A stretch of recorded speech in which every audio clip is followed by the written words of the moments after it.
प्राणनाथ प्यारी श्री आनंद कंदम प्रभुदेव चंदम ब्रजेश रूपेण पुरापि जातम प्रवेश प्राप्तम प्रिय प्राणनाथम परेश पूर्णम सततम नमामि ब्रह्म प्रिया जागरणाय जाता सर्वस्व पाता भव सिंधु त्राता विज्ञान दाता निज धर्म दाता दीने की बंधु शरणं प्रपद्ये दीने की बंधु शरणं प्रपद्ये।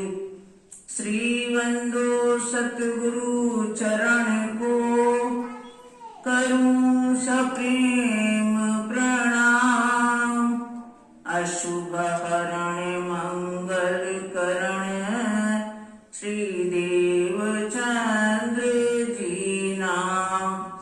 श्री प्राणनाथ निज मूलपति श्री मेहराज सुनाम तेज कुंवरी श्यामायुगल को पल पल करूं प्रणाम पल पल करूं प्रणाम प्रणाम करूं सब साथ को धर चरणों में शीश अंगना जान दया करो बुद्धि दियो बख्शीश बुद्धि दियो बख्शीश। प्रणाम। परम आत्मीय सुंदर सार जी, हम दिल्ली की बीतक सुन रहे हैं। दिल्ली में महामती श्री प्राणनाथ जी 16 महीने रहे।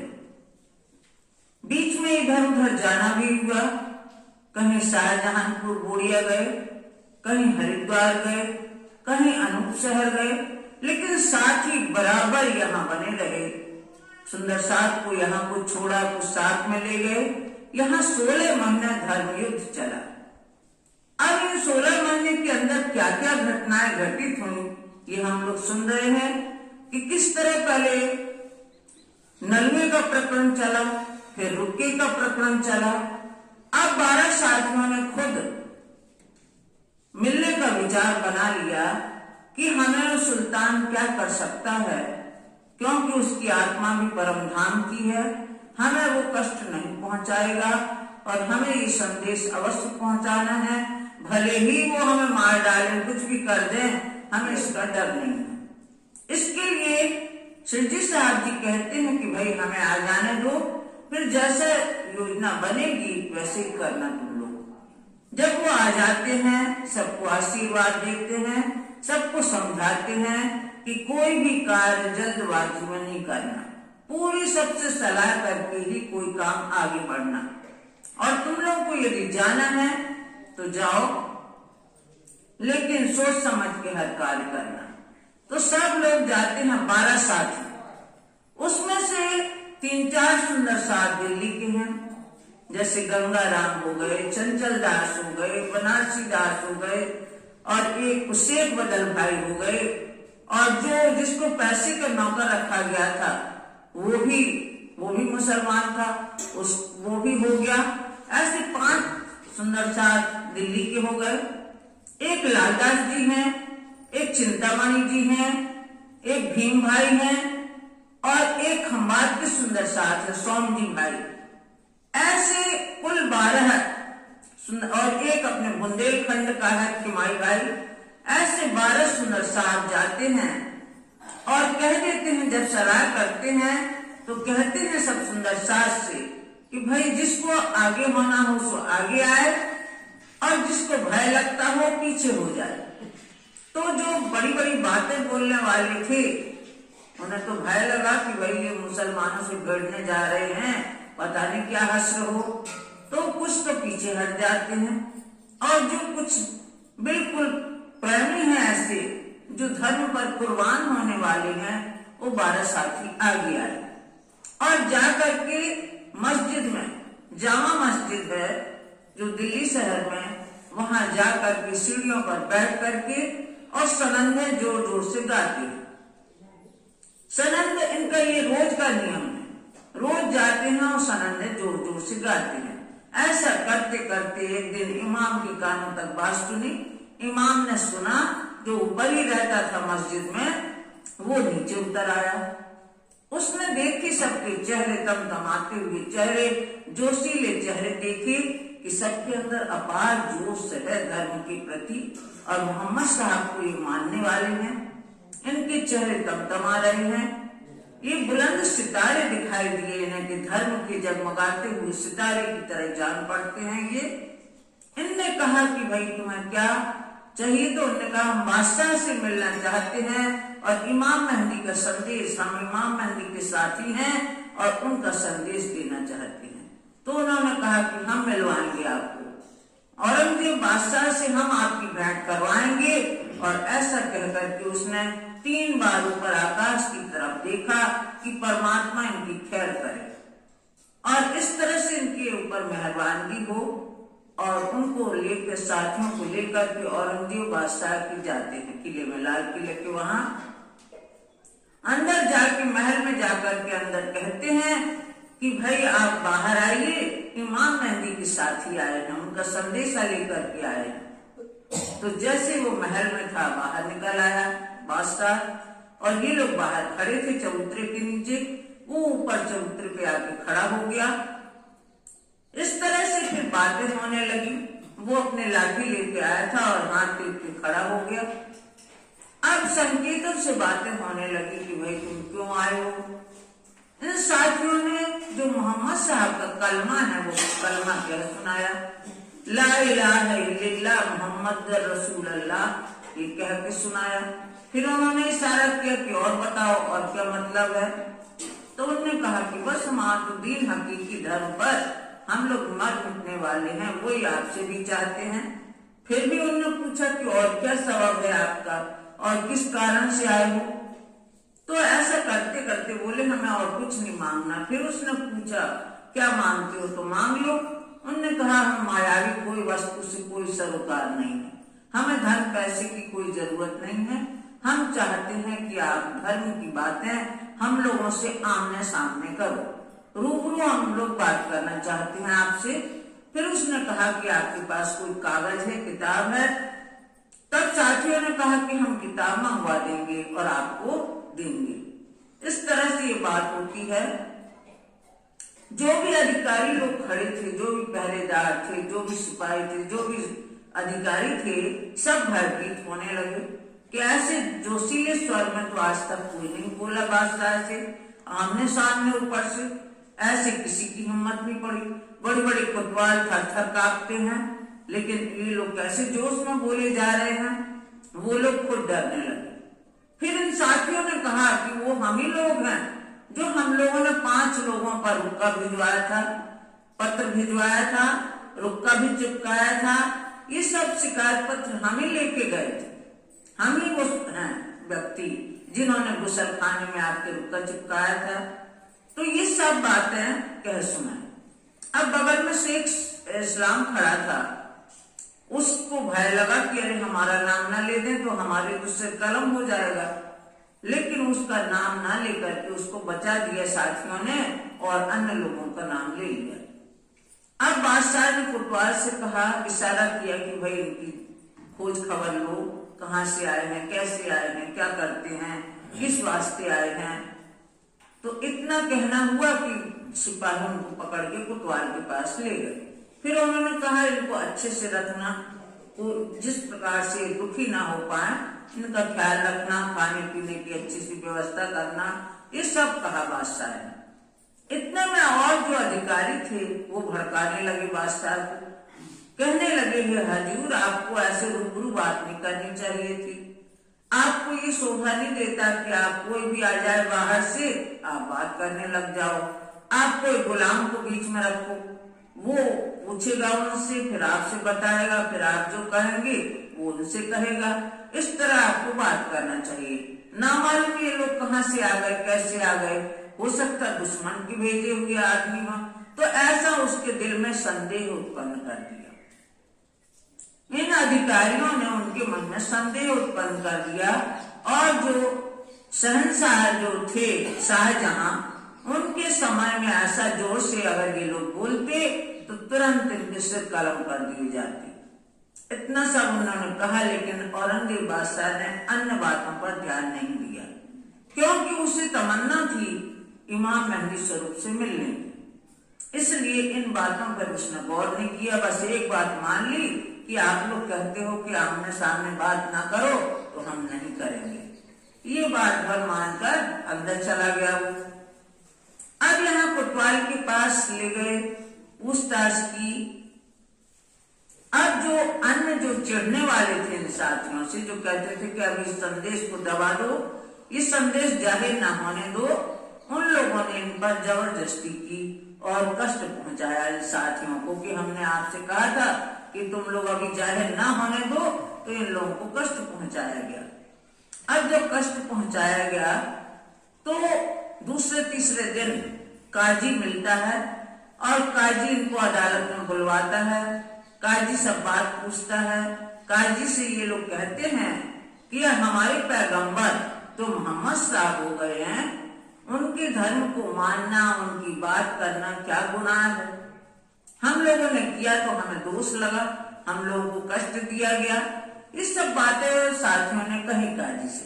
काजी ये सुनकर के रोने लगा। ये हम हमारे मोहम्मद साहब को अपना पैगंबर कहते हैं, हमारे कहते हैं, तो मतलब ये हमारे धर्म को अच्छे से मानते हैं। उसने फिर बादशाह से विनती करवाई कि इन साथियों को कोतवाल की हवालत से छुड़ा करके हमारे पास रखा जाए, हम इनकी सेवा करेंगे। और फिर वो अपने पास रख लेते हैं। ऊपर चूंकि चौकी थी तो उससे कोई फर्क नहीं पड़ता, साथियों को अपने पास रखा और फिर रोज बातें करने लगे, उनका ज्ञान पूछने लगे। बस यही संवाद चलता था। ऐसे होते होते कई महीने हो जाते हैं। ये खबर पहुंचती है सिद्धि साहब जी के पास कि कोतवाल के पास इनको कष्ट मिला। ये तो संदेश देने गए थे और हमारे द्वारा भी इनको भेजा गया था, परमात्मा का जो संदेश है वो लेके गए थे, तो इनको कष्ट दिया गया। तो ये अब बच नहीं सकते परमात्मा की मार से। इन्होंने जो किया है अधर्म का काम, तो ये परमात्मा की लाठी से नहीं बचेंगे। और इस तरह से उन्होंने कुरान की साक्षियां दी कि कुरान में क्या क्या लिखा था। पहले से ही भविष्य पट्टिका में लिखा था कि ऐसी ऐसी घटनाएं घटित होंगी, सो वो घटित हो रही हैं और उनकी साक्षी बताई कि ऐसा लिखा था उसमें। अब उसके बाद और क्या होता है वो सुनिएगा। अब तुम सुनियो मोमिनो। हे सुंदर साथ जी, स्वामी लालदास जी फरमाते हैं कि हे सुंदर साथ, अब आप ध्यान पूर्वक सुनना। कहो जो बीतक तुम, कहो जो बीतक तुम, जो हम लोगों पर बीती है बातें, वो आपके सामने हम कह रहे हैं। लड़ाई करी दज्जाल सो, अधर्मी लोगों के साथ में, आसुरी प्रवृत्ति के लोगों के साथ में हम लोगों ने जो धर्म युद्ध छेड़ा है। जमाए के ठौर थे हम सभी लोग 12 साथी एक जगह पे जमा थे, इकट्ठे थे और संदेश दिया हम लोगों ने इकट्ठे। जब सड़े तोरे को, जब कट्टर सराय के मानने वाले जो शासन कर रहा था औरंगजेब बादशाह, उनके अधिकारी लोगों ने हम ले गए पैगाम। उन अधिकारियों को जब हमने पैगाम दिया, औरंगजेब बादशाह को हमने संदेश दिया, तब ढांपिया जिन गिरोह ने, एक जमात ने, ये आसुरी प्रवृत्ति वाले लोगों ने, इनने जमात ने ढांप दिया। उस संदेश को कहा कि अभी इसको जाहिर ना होने दो, अभी गुप्त रहने दो। इस तरह से इस्लाम के मानने वाले ऐसे आसुरी प्रवृत्ति वाले लोगों ने उस संदेश को जाहिर नहीं होने दिया। मराठवा ये इमाम मेहदी की महिमा को इन्होंने जाहिर नहीं होने दिया। उस समय खुदा लानत है जिनको, परमात्मा ऐसे लोगों को तिरस्कृत करता है, धिक्कारते हैं तापद फिरस्ते फेरे लानत। तापत फिरस्ते फेरे लानत, उन पर ईश्वरी सृष्टि भी धिक्कारती है ऐसे लोगों को। सब मोमिनों की लानत, और सब ब्रह्म सृष्टियों की भी लानत, फटकार, धिक्कार, तिरस्कार उनको मिलेगा।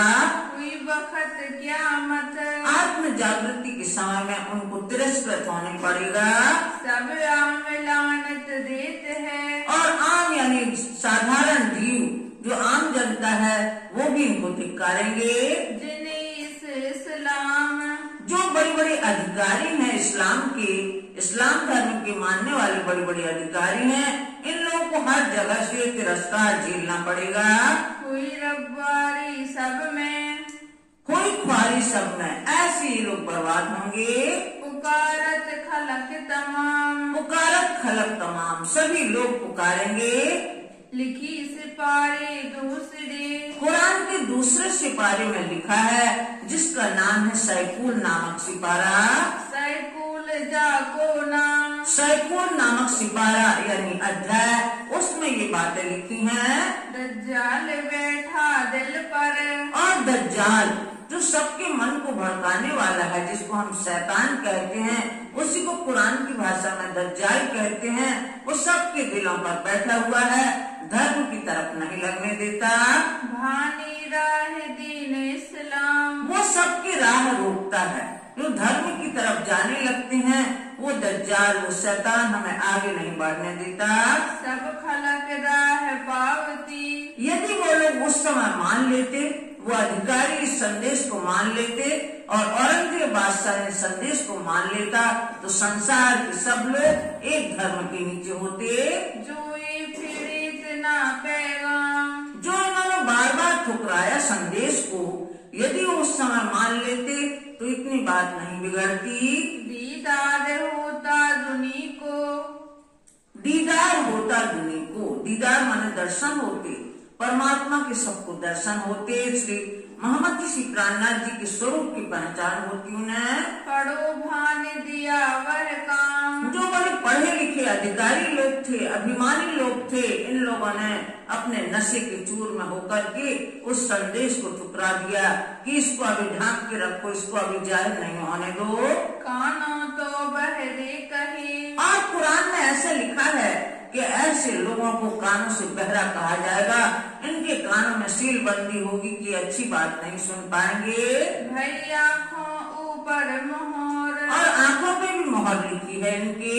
दीदे दिल अंधे कहे, और अंदर की दृष्टि भी, दीदे माने दृष्टि, अंदर की दृष्टि भी नहीं होगी इनकी, अंदर बाहरी दृष्टि से देखेंगे।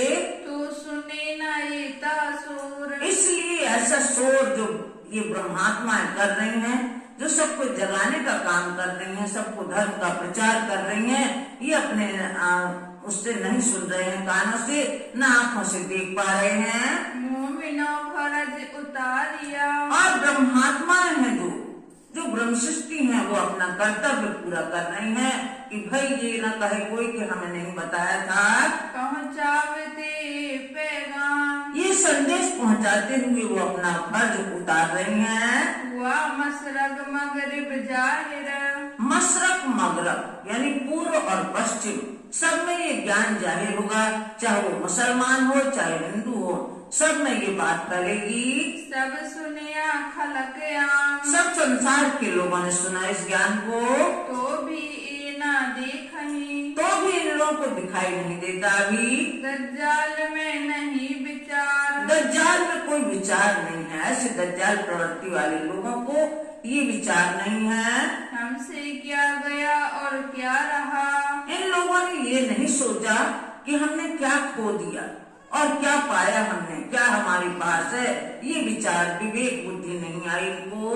ये हुए ना खबरदार, ये सावधान सतर्क नहीं हुए, संदेश सुनकर भी इसमें अमल नहीं किया। बेत अल्लाह पुकारही, बेत अल्लाह यानी खुदा का घर, वहां से यानी मक्का से पुकार आई, वसीयतनामे आए 4 लिख करके। औरंगजेब बादशाह के समय में 4 वसीयतनामे आए वहां से, अरब से, मक्का से, कि यहाँ से कुरान चली गई। कुरान चली गई मतलब कुरान का ज्ञान वहां नहीं जाहिर हुआ तो ये पूर्व देशों में आ गया, अपने भारतवर्ष में आ गया, ईमान चला गया और फकीरों की दुआएं चली गई। ये सब वहां उन्होंने वसीयतनामे में लिखा। बरकत चली गई, सबकत चली गई। बरकत यानी हम 10 लोगों का खाना बनाए तो 20 लोग खाना खा जाए, उसको कहते हैं बरकत। और सबकत माने आशीर्वाद, जो बड़े लोगों की आशीर्वाद, जो साधु संतों की दुआएं होती हैं, वो भी वहां से चली गई। तो ये सब उन्होंने वसीयतनामे में लिख के भेजा यहाँ। सो भी सुने ना कान, तो भी उन चीजों को देख लिया अधिकारियों ने और फाइलों में दबा के रख दिया। वसीयतनामे 4 आए, 4 वसीयतनामे आए वहां से, मक्का से। ताकि भी ना करे पहचान, उसकी भी पहचान नहीं की कि ये क्यों आए हैं हमारे पास, समय समय पर ये लिखी हुई बातें क्यों आई है वहां से। वास्ते मतलब दुनी के, और ये लोग तो माया में उलझे हुए थे, अधिकारी लोग थे, लोगों का खून चूस रहे थे, सबको सता रहे थे। ये वास्ते दीन के, दुनिया के सुख के लिए भटकते रहते हैं। छोड़ दिया इस्लाम, इसलिए धर्म के काम को छोड़ दिया, धर्म के रहस्य को जानना ही नहीं चाहे इन्हें कि कोई हमसे क्या कह रहा है। पैगंबर को पीठ दई, और पैगंबर यानी जो संदेश लेके गया परमात्मा का तुम्हारे पास, उसको भी पीठ दे दी, उसको भी इस तरह से भगा दिया कि भाई तुम लोग जाओ, अभी इन बातों को जाहिर नहीं करो, अभी ये बातें न सब में जाहिर करो, सबको मत पहुंचाओ इन बातों को। ऐसे पैगंबर को भी पीठ दे दी। रहे बीच दुनी के काम, और दुनियावी काम में उलझे रहे। मोमिना ऊपर कसाला, और ब्रह्मात्मा को कष्ट भी दिया इन लोगों ने, कोतवाल के वहां रह करके किया इन्होंने जोर, इन्होंने जो इतना जोर किया है, जुल्म किया है उनके ऊपर। उन लड़ाई के वक्त में, इस धर्म युद्ध के समय में ब्रह्मशिष्टियों को जो कष्ट पहुंचाया, किया दज्जाली सूर, किया दज्जाली सूर। तो दज्जाल जो शैतान प्रवृत्ति के लोग थे, असली प्रवृत्ति के लोग थे, उन्होंने ये शोर शराबा किया। इस वक्त हादी ने, उस समय हादी ने, हादी माने महामती श्री प्राणनाथ जी, सतगुरु स्वरूप महामती श्री प्राणनाथ जी ने लिख भेजी पाती उतर, लिख भेजी पाती, अपने पास से पत्र लिख करके इन साथियों के पास पत्र भिजवाया। सुनियो सो हकीकत, हे सुंदर साथ जी, आप उसकी हकीकत, आप उसकी सत्य बातें, वास्तविकता, यथार्थ ज्ञान को सुनना। नीक कहो तो मैं स्वामी लालदास जी फरमाते हैं, हम थोड़ी सी बात कर रहे हैं आपसे। जब थे कोतवाल के हवाले, जब हम 12 साथी, लालदास जी कह रहे हैं, जब हम 12 साथी कोतवाल के सुपुर्द किए गए थे, तब लिख भेजे खास कलाम, तब महामती श्री प्राणनाथ जी ने अपने हाथ से दस्तखत करके, अपने हाथों से पत्र लिख करके खास कलाम, खास वचन हमारे लिए लिखे थे। वास्ते दिलासा मोमिनो, इसलिए कि मोमिन भयभीत ना हो जाए, घबराए नहीं, बिल्कुल सांत्वना देते हुए, ढांढस बंधाते हुए पत्र लिखा उन्होंने। जिन दिलगीर हो बे इन काम, जिस तरह ये काम करते हुए दुखी ना हो जाए, इसलिए वो पत्र लिखा था। ये पैगाम हक का, ये पैगाम हक का, शिरजी साहब जी ने ये पैगाम संदेश इनके पास भेजा। तुम्हें भेजे ऊपर इस्लाम, और जो धर्म के कार्य कर रहे हो आप, इसलिए आपकी सांत्वना के लिए पत्र भेजा। तो इनो मारा पैगाम को, और जो ये साथी पैगाम लेके गए थे, तो इनके पैगाम को ठुकराया और इन्हें कष्ट दिया। तो ही लानत तमाम, तो कोई लानत तमाम, लानत माने तिरस्कार, फटकार, धिक्कार लगा उन्हें। अबे होत शर्मिंदे, अब ये अंत समय लज्जित होंगे अपने कर्मों के प्रति, पश्चाताप की अग्नि में जलेंगे। गरम होत दोजक, गरम हो दोजक, और अब इनके लिए दोजक यानी नरक की अग्नि में, पश्चाताप की अग्नि में जलेंगे। तुम पर मेहर हादी की, और आप पर तो पूर्ण ब्रह्म परमात्मा स्वरूप महामती श्री प्राणनाथ जी की तो अपार कृपा है तुम्हारे ऊपर। है नजीक तुम्हारे हक, और तुम्हारे नजीक, तुमसे जरा भी दूर नहीं है।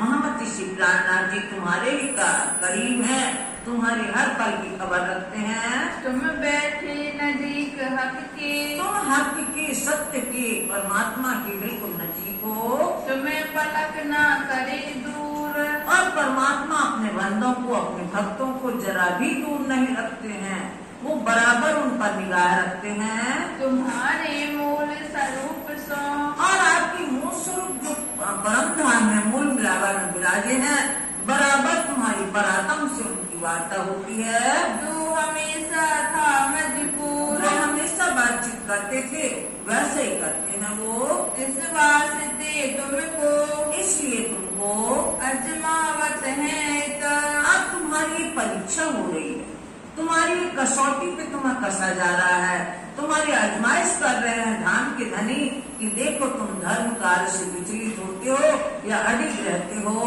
दिखाए बलाए कसाले, और इसलिए तुमको बलाएं, मुसीबत और कष्ट दिए जा रहे हैं, कष्ट दिखा रहे हैं माया में कि देखो ऐसी दुखदाई माया है।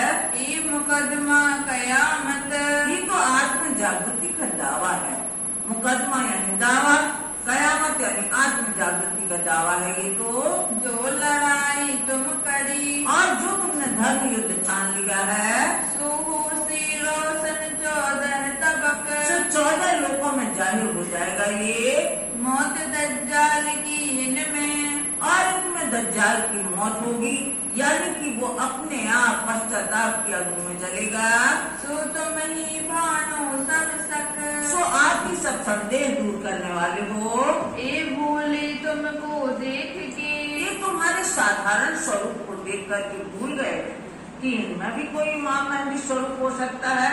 ऐसे जैसे सब मनुष्य हैं, ऐसे तुम लोगों को देख करके तुम्हारी शक्ति का इन्हें अंदाज नहीं है। ले मायने ऊपर के मायने लेकर के रहते हैं ये लोग, कुरान के अंदरूनी अर्थ नहीं जानते। अबलीस रान्यायन से, अबलीस रान्यायन से, अबलीस वाला किस्सा कि अबलीस जो अजाजील का मन का फरिश्ता है, वो रान्यायन से उसे कहा था कि तुम प्रणाम करो, जो तुमने आदम का पुतला बनाया है उसको प्रणाम करो, सिद्धा करो। तो उसने मना कर दिया था, उसको गुनाह लगा था।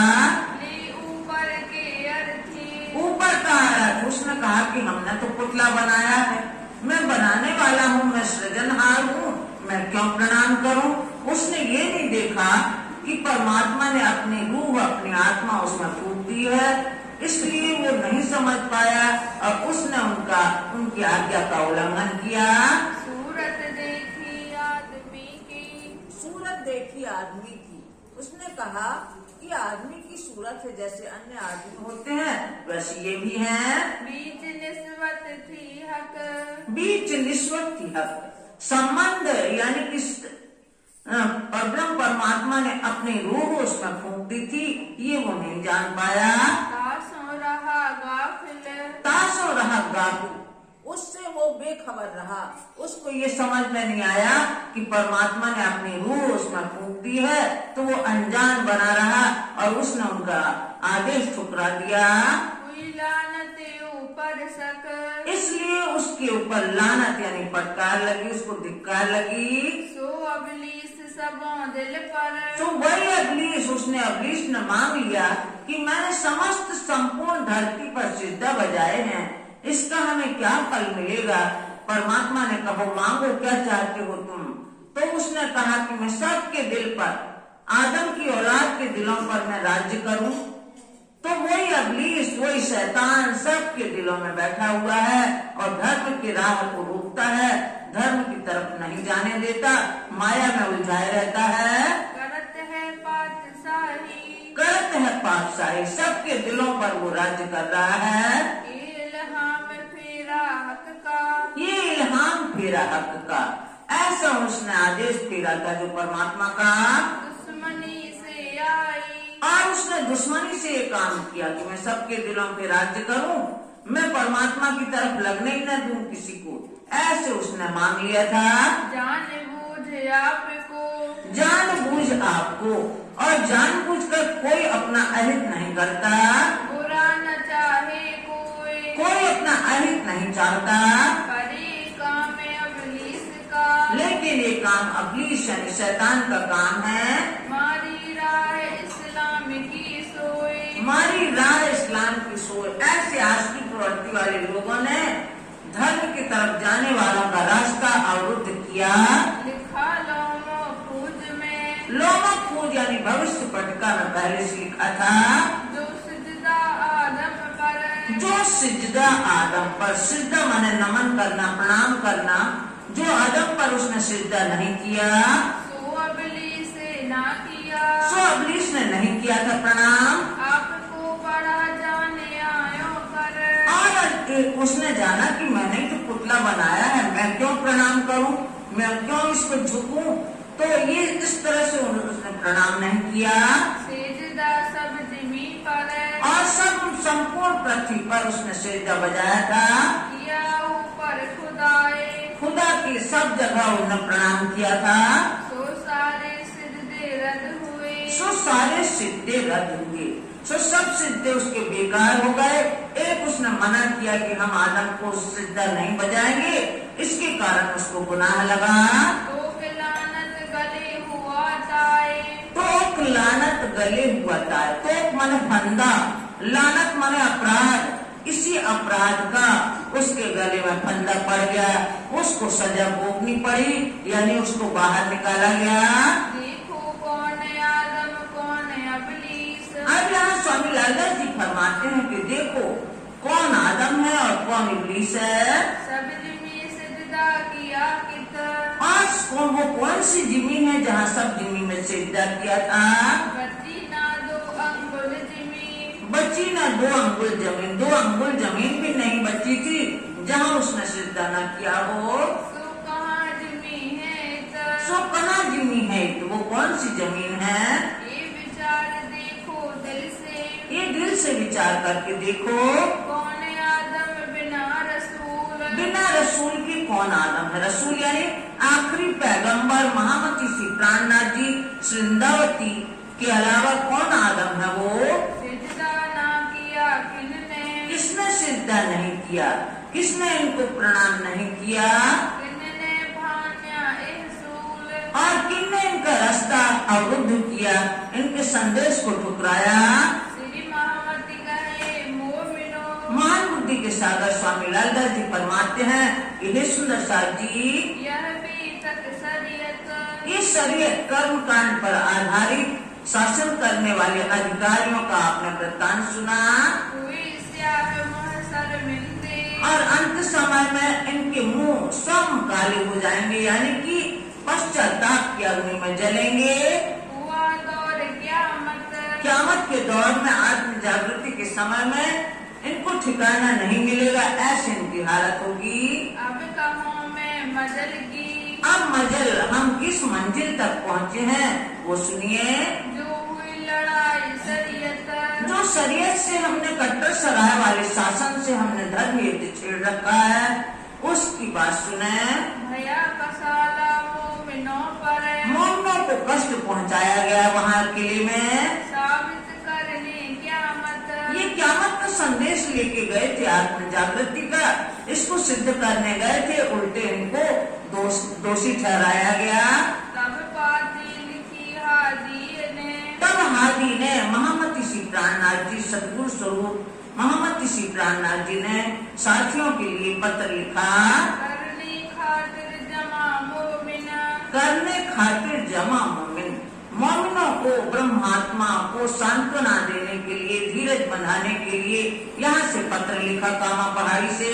सिखापन सब विद की, उस पत्र में हर तरह की शिक्षा थी, चाहे वो राजनीतिक शिक्षा हो, चाहे वो नैतिक शिक्षा हो, चाहे व्यवहारिक शिक्षा हो, चाहे सामाजिक शिक्षा, हर प्रकार की सीख उपदेश उस पत्र में दिए गए थे। सुनियो दिल रोशन, उसको सुन करके और दिल में ज्ञान का प्रकाश लेना।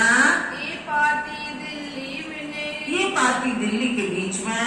थे कैद में हम, अब स्वामी लालदास जी फरमाते हैं कि जिस समय हम लोग वहाँ कैद में थे कोतवाल की, इस वक्त ले आया, उस समय ये पत्र आया महामती श्री प्राणनाथ जी का। कान जी बदले हो बदल हुक्म, कांजी भाई और शेख बदल भाई उनका हुक्म, उनका आदेश लेके पत्र लेके आए। लड़ाई के वक्त में और इस धर्म युद्ध के समय में उल्टी भई फतेह। ऐसे लोगों की उन्होंने सोचा कि हम जीत गए हैं, हमारी फतह हुई, ऐसा सोचा उन्हें। बन दिलासा सैयद को, और यहाँ जो बंद थे साथी हम लोग, इनको दिलासा देने के लिए मोहम्मद ऋषि प्राणनाथ जी ने पत्र भेजा। पाती लिखी है, ये पत्र लिख करके आया हमारे पास। अपने हाथों दस्तखत, और मोहम्मद ऋषि प्राणनाथ जी की आत्मंगना श्रृंदावती ने अपने हाथ से वो पत्र लिखा। लिखी मैंने कलाम, और उसमें जो वचन लिखे अपने आत्मा के अभाव, तिनकी नकल कहत हूँ। उसकी नकल, उसकी प्रतिलिपि आपको हम बता रहे हैं। सुनियो मोमिनो इस ठाम, हे ब्रह्मात्मा, आप उसको सुनना। उस पत्र को कैसे लिखा था? मेरे प्राण के प्रीतम। अब उसमें लिखा था कि हे सुंदर सार जी, मेरे प्राण की प्रीतम, आत्मा के आधार, हमारे प्राण के प्रिय हो आप, प्राणों से प्रिय हो और आत्मा के आधार हो, साथ मेरे सिरदार, और आगेवान सुंदर साथ हो आप मेरे, आत्म के आधार हो, आप मेरे आत्मा के आधार हो, जीवन हो, जीव के जीवन उस्तवार, और जीव के हमारे प्राण हो आप। मेरे प्रेम भीने सिर साथ जी। हे सुंदर साथ जी, आप प्रेम में मगन रहने वाले हो, प्रेम में डूबे रहने वाले हो, परम धाम के प्रेम में, ऐसे आप सुंदर साथ हो।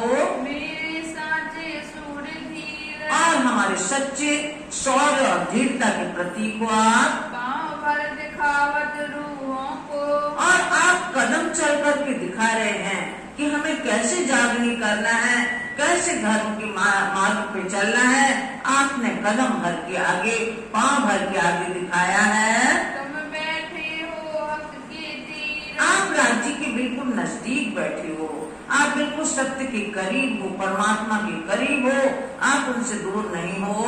जिन लज्जा वैराट बांधिया, जिन सुंदर साथ ने इस लज्जा बैराग बांध दिया सब संसार वालों को, जिसने वेद का कोहड़ा और बैराग का कोहड़ा, दो कलश वाणी में आता है कि इस कोहड़ा में सब लोग बंधे हुए हैं, ऐसे बैठना चाहिए, ऐसे खड़े होना चाहिए, ऐसे खाना चाहिए, ऐसे पीना चाहिए, ऐसे कुटुंब परिवार के बीच में रहना चाहिए। ये क्या है? वेद और बैराग का कोहड़ा है। तो जिन लज्जा बैराग बांध दिया, जिस लज्जा ने, जिस शर्म ने बैराग को बांध रखा है, जिन लज्जा दिया सिर भान, उस लज्जा का आपने सिर भान दिया है, उस शर्म को एक तरफ कर दिया है, उस मर्यादा को एक तरफ कर दिया है। क्योंकि धर्म के रास्ते पे हमें कुछ भी करना पड़े हम करेंगे। सब साथ का सिर ऊंचा किया, और आपने समस्त सुंदर साथ, आप केवल 12 हो लेकिन आपने 12,000 का प्रतिनिधित्व किया है। आपका सिर ऊंचा रहेगा हमेशा। सुई तुम्हें पहचान, तुम्हें इस बात की पहचान हो गई है। आप वान संकटारिया, और आप लोग सब बलिदान होने के लिए तत्पर हो गए कि हम मर मिटने को तैयार हैं। मेरे साथ सब शोभा जोग, हे सुंदर साथ जी, आप हर शोभा के योग्य हो। आपको कितनी भी, आपकी कितनी भी महिमा गाई जाए थोड़ी है, आप सर्व शोभा योग्य हो। एक दूजे से शिरोमन, आप एक से एक बढ़ के आगे काम करने वाले हो, आगे कदम धरे इन भोग, और अपने कदम आगे बढ़ाने के लिए बढ़ रहे हो आगे। साथ साथ समस्त भाई लक्ष्मण, और साथ समस्त के बीच में लक्ष्मण भाई, भाई भीम नाग जी दोए, भाई भीम जी भाई, नाग जी भाई, चिंतामणि और दयाराम, चिंतामणि भाई और दयाराम भाई, ये चारों कहे सोए, ये सुंदर साथ के नाम गिनाए श्री जी साहब जी ने। चंचल गंगा राम जो, चंचल दास और गंगाराम भाई हैं, बनारसी जो सोम, बनारसी दास और सोम भाई, और भाई खिमाई, और खिमाई भाई हैं जो बुंदेलखंड के। ये दसों दाखिल बीच कौम, ये 10 हिंदू तन जो थे इस कौम में दाखिल हैं, यानी 2 की बराबरी में हैं। और भाई अनंत राम, और जो अनंत राम भाई हैं, जो इनकी सेवा में लगे रहते हैं, तुम साचे सूरधीर, आप सच्चे सूरधीर हो, यानी शौर्य धीरता का परिचय देते हो। आप छिप छिप के इनकी सेवा करते हो। लाल बाई श्याम बाई राम राय, और जो लालदास की धर्म पत्नी है लालबाई, उनकी पुत्री है श्यामबाई, उनके दामाद है राम राय, ये भी सेवा में लगे रहते हैं सुंदर साथ की। तुम रहत हो तीर, तुम उनके पास ही रहते हो, नजदीक ही रहते हो। तीर माने किनारे, उनके पास ही रहने वाले हो आप लोग। तथा साथ समस्त सूरधीर, और जो सुंदर साथ भी मन से उनको चाहता है, उनका भला, उनकी देखभाल करता है, ऐसे समस्त सुंदर साथ सूरधीर जो करते हैं, जो आगे बढ़ने की सोचते हैं। और जो लड़ने वाले इन समय, आज जो इस समय धर्म युद्ध में आगे बढ़े हैं, धर्म युद्ध कर रहे हैं। और जो कोई आशा करे, और जो कोई भविष्य में जो भी धर्म के लिए आगे बढ़ना चाहे, आशा करे कि हम भी धर्म में कुछ करके दिखाएंगे, ऐसे सुंदर साथ को। ये जो कहा दिन से, और ये जो हम कह रहे हैं अपने वचनों से, वे सब श्री राज के चरण तले, वे सब श्री राज के चरण तले, वे सभी सुंदर साथ हकदार हैं और राज्य के चरण तले हैं, यानी कि मूल मिलावा में सब घेर करके बैठे हुए हैं। रही हो आरोग्य तुम लोग सब स्वस्थ और प्रसन्न रहना, सुख समाधान आनंद मंगल की, और सुख समाधान आनंद मंगल की पत्री हमें देते रहना। ये पाती लिखी हम, और हमने भी तुम्हारा आनंद मंगल चाहने के लिए, तुम्हारे सुख और वो देखने के लिए, तुम्हारी हालत जानने के लिए पत्र लिखा।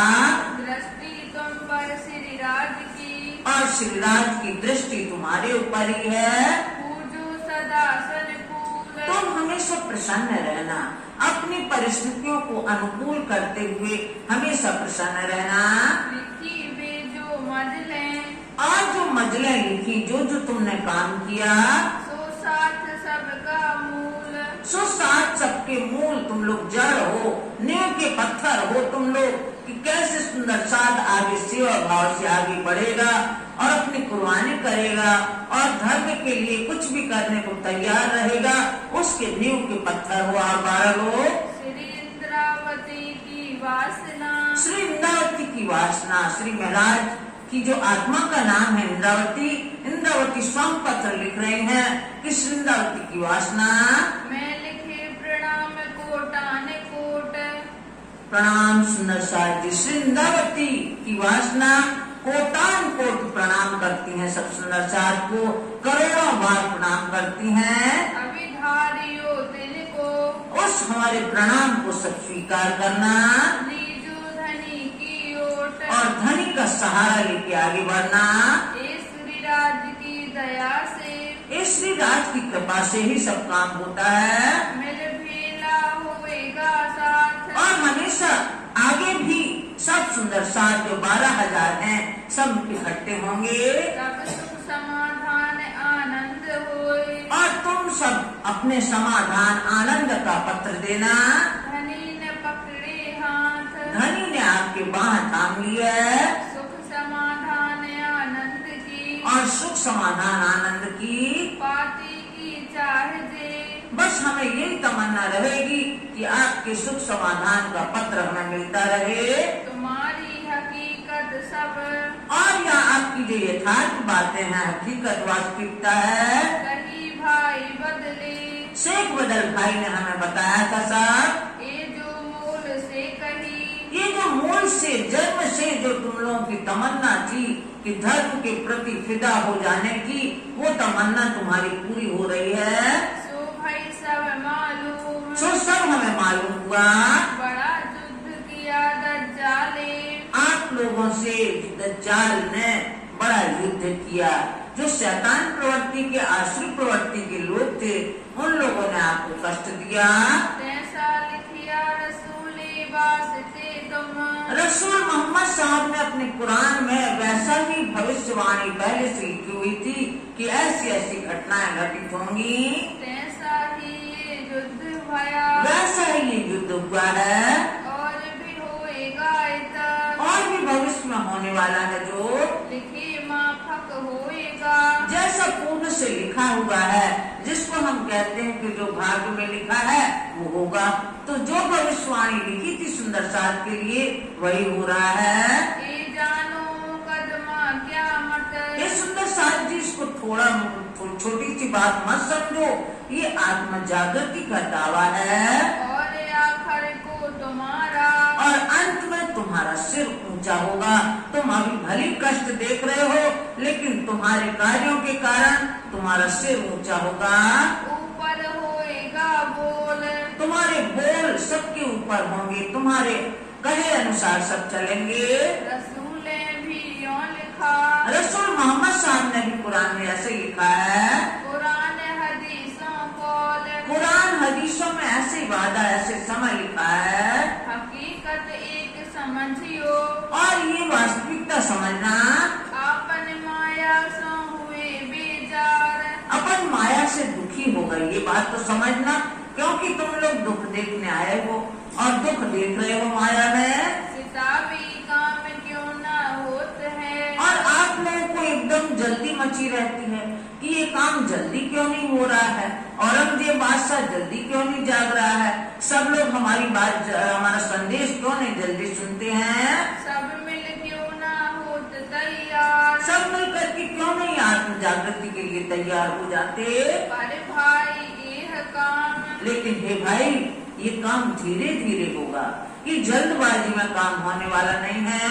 बहुत बड़ा तुम जान, ये बहुत महत्वपूर्ण कार्य के लिए तुम लोग गए हो, ये काम जल्दी होने वाला नहीं है। जो दिन जिन भांत लिखा है, जिस दिन जो घटना होने वाली है, जिस दिन जो काम होने वाला है, उसी दिन उसी समय पे होगा। सो तैसी ही होए पहचान, सो वैसे ही सबको पहचान होगी, वैसे उनकी आत्म जागृति होगी। तुम सूर धीर पना किया, लेकिन हे सुंदर साथ जी, आप लोगों ने कोई छोटा कार्य नहीं किया, आपने शौर्य धीरता का परिचय दिया है। सो तुम जिन जानो किया हमें, लेकिन ये मत समझना कि हम ये काम कर रहे हैं, हम लोग गए हैं वहाँ, ये अभिमान मत लाना अपने अंदर। के शोभा दई तुमको, ये राज्य महाराज ने आपको माध्यम बनाया है, आपको शोभा दी है, इसलिए ये मत समझना कि हम कर रहे हैं, ये राज्य महाराज आपके द्वारा करवा रहे हैं, आपको शोभा दे रहे हैं। ये होए न बिना हुक्म, बिना राज्य महाराज के हुक्म के काम नहीं हो सकता था। ये काम बहुत बड़ा हुआ, ये बड़ा महत्वपूर्ण काम हुआ है। अजू भाष्या ना तुम्हारे मन, अभी तुम लोग को छोटा दिखाई दे रहा है, अभी तुम्हें काम की महत्ता पता नहीं चल रही है, समझ में नहीं आ रहा है तुम्हें, तुमको हल्का लगत है, तुम्हें छोटा काम लग रहा होगा। ये है बात बड़ी मोमिन, ये मोमिनों के लिए, ब्रह्मात्माओं के लिए बड़ी महत्वपूर्ण बात है।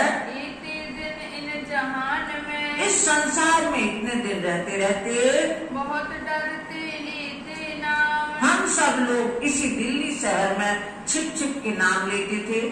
मोहम्मद साहब का, रसूल साहब का ज्ञान छिप छिप के बताते थे, अब हम जाहिर हो गए हैं, अब हम खुल के बताएंगे। हमको गर्दन मारेगा, और हमें ये भय था कि हमारी गर्दन काट देगा, हमें कष्ट पहुंचाएगा, सो भी हमने देख लिया, हमने छिप छिप के कर लिया, अब हम जाहिर में कर रहे हैं। लेते नाम इमाम, इमाम का नाम, इमाम मेहंदी का नाम हम छिप के लेते थे। आपन छिप छिप रल झलते, अपन छिप छिप के मिलते थे, कहीं सैयद की हवेली में, तो कहीं छत्री की हवेली में, तो कहीं लाल दरवाजा में, तो कहीं चांदनी चौक में, हर जगह छिप छिप के ज्ञान की बात करते थे। फिरते थे सब ठोर, और हर जगह हम फिरते थे, जहाँ हमें शरण मिल जाए वहीं जाते थे। अब तुम जाहिर भाई, अब हे सुंदर साथ जी, आपने वहाँ थाना स्थापित कर दिया है इमाम मेहंदी का, आप जाहिर हो गए हो बादशाह की नजर में। लश्कर मोहम्मदी करो शोर, और मोहम्मदी लश्कर आपने वहाँ झंडा गाड़ दिया है अपना। अब तुम इन जैसे होएगे, और तुम उनके पास में हो तो उनके जैसे ही काम करना, जैसा उन्हें रुचे, जैसा उन्हें पसंद आए, उसी के अनुसार बोलना। बैठे इन अंदर बैठे हो, उनके घर में बैठे हो। थाना मेहंदी का था पिया, आपने इमाम मेहंदी का थाना थाप दिया है, स्थापित कर दिया है वहाँ। बैठे इनके मंदिर, और आप उनके घरों में बैठे हो। जब जाहिर तुम करी, और ये सब तुमने जाहिर किया है। अपना जो लश्कर, अपना जो लश्कर था, अपना जो देश था, वो आपने जाहिर किया। गांव गांव शहर शहर, अब ये बातें छिपी नहीं रहेंगी। गांव गांव शहर शहर में सब जगह ये बातें होंगी। थाने थाने जाहिर होवे इस पर, स्थान स्थान पर जागने का प्रचार होगा और ये बातें जाहिर होंगी। अब तुम्हारो तेज, अब तुम्हारा तेज दिन प्रतिदिन बढ़ता जाएगा, तुम्हारा यश दिन प्रतिदिन बढ़ता जाएगा, दिन दिन बढ़ता जाए, दिन दिन बढ़ता जाएगा। बढ़ती बढ़ती रोशनी, और उसका प्रकाश बढ़ते बढ़ते सब खलक को पहुँचाए, सब संसार के लोग तक आपकी बात पहुंचेगी। और दज्जाल की कला, और दज्जाल की कला घटते घटते घटेगी। जिस तरह से अमावस्या तक चंद्रमा की कलाएं घटती जाती हैं, उसी तरह दज्जाल की बातें भी, उनका तेज घटते घटते बिल्कुल घट जाएगा, वो समाप्त हो जाएंगे। दिन दिन पल पल, और दिन दिन पल पल वो कम होती जाएगी उनकी शक्ति। घटती घटती घटही, और घटती घटती घट जाएगी, कम होते होते हो जाएगी कम। उड़ जासी ख्वाब अकल, और इस स्वप्न की बुद्धि उनकी उड़ जाएगी। ख्वाब अकल यानी स्वप्न की बुद्धि उनकी हट जाएगी।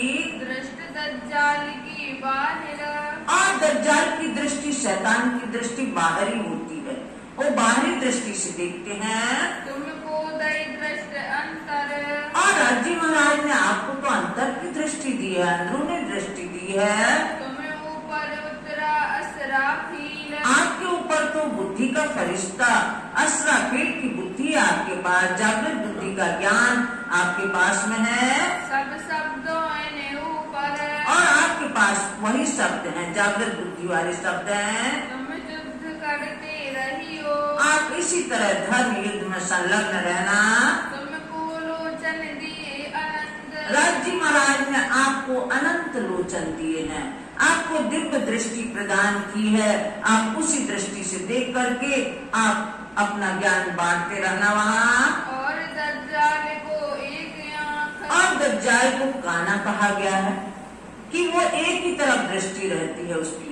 जो शैतान होता है उसकी बुरी निगाह होती है, वो कमियां ही देखता रहता है सबकी कि इसमें क्या कमी है, उसको अच्छाई दिखाई नहीं देता, इसलिए दज्जाल को काना कहा गया है।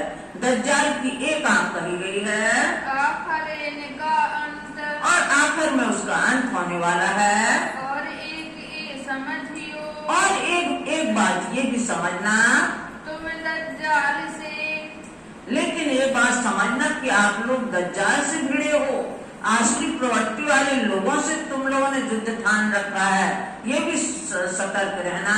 युद्ध किया भली भांति सो, आपने भली भांति ऐसे लोगों के साथ में युद्ध किया है। सो सब हुआ हुक्मे, सुराजी महाराज के हुक्म से ही हुआ है ये सब। दज्जाल की लड़ाई में, और इस दज्जाल की लड़ाई में जो पहली सुअर की चोट, अब ये सब बताते हैं कि कैसी कूटनीति से हमें युद्ध करना चाहिए। शिवजी साहब पत्र में लिखते हैं कि इस दज्जाल की लड़ाई में पहले सामने से सुअर की चोट बचाना है।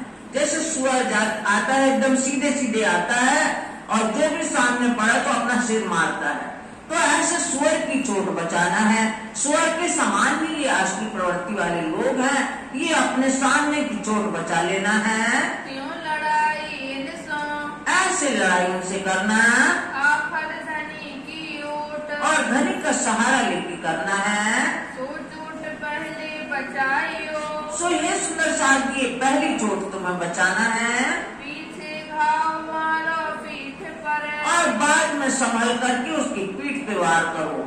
ऐसा इस तरह से तुम्हें युद्ध करना है। मरोड़ ना सके कांध को, क्योंकि सुअर की एक ही नली होती है, जो रीढ़ की हड्डी होती है वो गले तक होती है, यानी कि उसके यहाँ संधि नहीं होती, जोड़ नहीं होती उस हड्डी में, एक ही हड्डी होती है गले तक। इसलिए वो चोट यदि तुम बचा लोगे, पीछे पीठ से मारोगे तो वो पीठ घुमाकर नहीं देख सकता, वो पीछे नहीं देख सकता, इसलिए उसको पता नहीं चलेगा कि चोट कैसे लगी।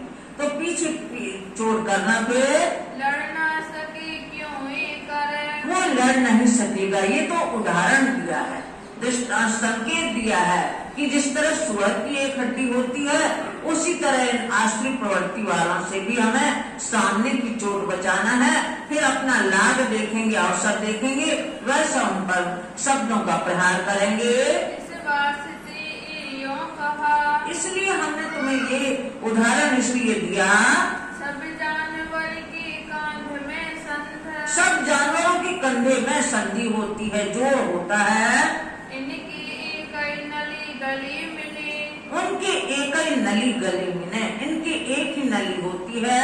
सुअर के हक तरफ है अंध, और परमात्मा की तरफ से अंधे होते हैं। यह बात तुम समझियो, हे सुंदर साहब जी, इस बात को ध्यान से समझना। बचाइए सामी चोट, और सामने पहली चोट बचाना है, सो तो तुम बचाए लाई, सो तुमने भली भांति बचा ली सामने की चोट। पहली चोट तो आपने बचा ली है। अब होए तुम्हारे कदमों लोट पोट, अब तुम्हारे कदमों में ये लोट पोट हो जाएंगे, तुम्हारे वाणी वचन सुन करके और पश्चाताप करने लगेंगे। दाभ तुल अरज को, और जो क़यामत के समय का एक संकेत और है, वो है दाबतुल अर्ज। ये दाबतुल अर्ज यानी कि ऐसा जानवर होगा क़यामत के समय में कि जमीन से आसमान तक ऊंचा होगा, उसकी छाती शेर जैसी होगी, पहाड़ी बैल जैसे सींग होंगे, और सुअर की आंखें होंगी, गीदड़ की पीठ होगी। ये सब संकेत दिए गए हैं। ये संकेत का कोई जानवर नहीं होगा, मनुष्य ही ऐसे होंगे जो अहंकार में डूबे रहेंगे। उन्हें लगेगा कि हमारे समान तो कोई है ही नहीं। तो ऐसे उनके छाती में दया धर्म बिल्कुल नहीं होगा, और वो अनायास ही लड़ने को तैयार रहेंगे लोगों से कि हम किस तरह से लड़ लें। ऐसे पहाड़ी बैल जैसे सींग होंगे, और गीदड़ की पीठ होगी कि धर्म का भार सहने की शक्ति उनमें नहीं होगी। ऐसे पाशु वृत्ति वाले मनुष्य इस कलयुग में होंगे। मजबूर लिखा अलैहि सलाम, मजकूर लिखा अलैहि सलाम, मजकूर यानी बातें लिखी हैं परमात्मा ने। तहाँ छाती लिखी शेर की, और शेर की छाती लिखी है ऐसे जानवर की, सींग पहाड़ी बैल इस ठाम, और पहाड़ी बैल के सींग लिखे हैं, और पीठ लिखी गीदड़ की, और गीदड़ के समान पीठ लिखी है। तुम लड़ दांतिन से, उनसे आपको युद्ध करना है, ऐसे लोगों से। ये सूरत सब ब्रह्मांड की, एक सूरत सब ब्रह्मांड की, सब ब्रह्मांड में जो आदमी रहेंगे उनकी भी है ये पाश्विक वृत्ति हो जाएगी। इस वास्ते लिखा तुम्हें, इस वास्ते लिखा तुम्हें, इसलिए तुम्हें हमने संकेत दिया है, तुम्हें बताया है कि ऐसे ऐसे होंगे भविष्य में। इस वास्ते तुम इन सो, इसलिए ऐसे लोगों से संभल के रहना, छली करना युद्ध, छले करना युद्ध, क्योंकि ये छल की दुनिया है, छल नगरी है ये संसार, माया नगरी है, छलने वाली है। तो इसमें छल से ही जीतना, छल से ही युद्ध करके अपना काम संपूर्ण करना।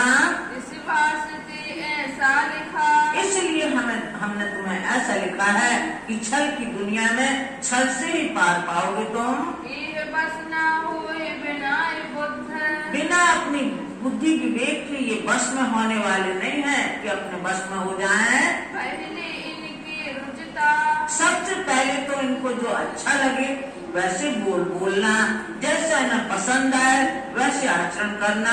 तुम बोलियो जुबान, तुम अपनी जुबान से वैसे मीठा बोलना जो उन्हें अच्छा लगे। इनके होए इन्हें बस करो, इनके होकर के अपना दिल दे उनका लीजिए। जब हम किसी के आगे अपना भेद खोल देते हैं, अपनी सब बातें बता देते हैं, मन की बातें, तो सामने वाले को विश्वास हो जाता है। फिर सामने वाला अपना उगल के रख देता है हमारे सामने, तो स्वामी जी ने कहा है कि अपना दिल दे उनका लीजिए।